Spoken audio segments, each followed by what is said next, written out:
ஹர ஹர சங்கர ஜய ஜய சங்கர ஹர ஹர சங்கர ஜய ஜய. கர்ம வினை என்பது ஒருவர் முந்தைய பிறவிகளிலும் கடந்த காலங்களிலே செய்த செயல்கள் அல்லது பாவங்களின் விளைவுகள் ஆகும். இதை வினை பயன் என்றும் சொல்கிறார்கள். இந்து, பௌத்தம், சமண சமயங்களில் இது மிக முக்கியமானதாக கருதப்படுகிறது.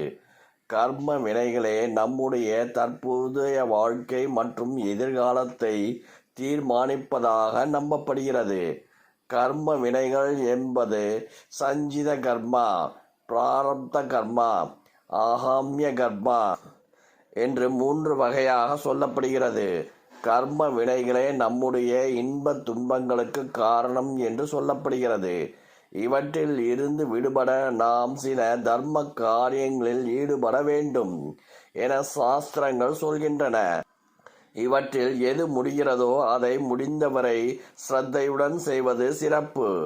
பறவைகளுக்கு நீர் தானியங்கள் வைத்தல், நாய்களுக்கு உணவளித்தல், மீன்களுக்கு உணவளித்தல், குரங்குகளுக்கு உணவளித்தல், குதிரைகளுக்கு உணவு அளித்தல், யானைகளுக்கு உணவு அளித்தல், பசுக்களுக்கு உணவளித்தல், ஆடுகளுக்கு உணவளித்தால் தாய் தந்தையர் மற்றும் ஆதரவற்ற முதியோர்களுக்கு ஒரு வேளை உணவு கொடுத்தால், சகோதர சகோதரிகள் அவர்கள் கஷ்டப்படும் போது நாம் அவர்களுக்கு உணவளித்தல், கர்ப்பஸ்திரிகளுக்கு பசிக்கு உணவு, தாகத்திற்கு தண்ணீர் அளித்தல், ஒரு வேளை உணவுக்கே வழியில்லாதவர்களுக்கு உணவு அளித்தல், கணவன் அல்லது மனைவி ஒருவருக்கொருவர் உணவு அளித்தல், அனாதை அல்லது முதியோர் இல்லங்களுக்கு உணவு கொடுத்தல், நோயாளிகளுக்கு மருந்து உணவு அளித்தல், மரம் செடி கொடிகளுக்கு நீர் ஊற்றுதல், திருமணம் செய்து வைத்தல், ஏழை மாணவர்களுக்கு கல்வி போன்ற பல புண்ணிய காரியங்களுக்கு உதவுதல். இவைகள் எந்த அளவிற்கு கர்ம வினைகளை குறைத்து நமக்கு இருக்கும் துன்பங்களை குறைக்குமோ அதேபோல் இந்த உயிரினங்களுக்கு துன்பம் விளைவித்தால் நம்முடைய கர்ம வினை அப்படியே 3 மடங்காக அதிகரிக்கும்.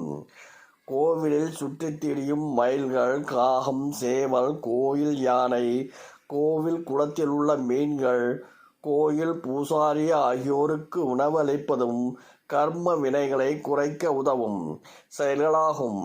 விசேஷ காலங்களில் அக்கம் பக்கத்தினருக்கு உணவளிப்பது, கோவில் அன்னதானத்திற்கு உதவுதல், அன்னதானம் அளித்தல், கோயில் கட்டுமானங்களுக்கு உதவுதல், கோவில் விளக்கேற்றுவதற்கு எண்ணெய் கொடுத்தல், கோவில் வாசலில் யாசகம் எடுப்போருக்கு உணவு கொடுத்தல், இறைவனுக்கு பூமாலை தொடுத்து கொடுத்தல், முன்னோர்கள் வழிபாடு, மறைந்த தாய் தந்தையர்களுக்கு திதி கொடுப்பது, ஏழை மாணவர்கள் படிக்க உதவுவது, தெய்வங்களை பற்றி அறிதல், புராணங்கள் அறிதல் மற்றும் கோவில்களில் நடைபெறும் கும்பாபிஷேகத்துக்கு உதவுதல் அல்லது விழாவிற்கு சென்று இறையை உணர்த்துதல் போன்ற எந்த ஒரு விஷயத்தையும் உணர்ந்து செய்தாலும் 99% கர்மாவை கழிக்கலாம்.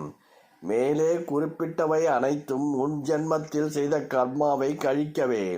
கலியுகத்தில் எந்த துன்பம் செய்தால் உங்களின் முதுமை அல்லது நடுத்தர வயதிலோ அனுபவித்தல் தான் தண்டனை.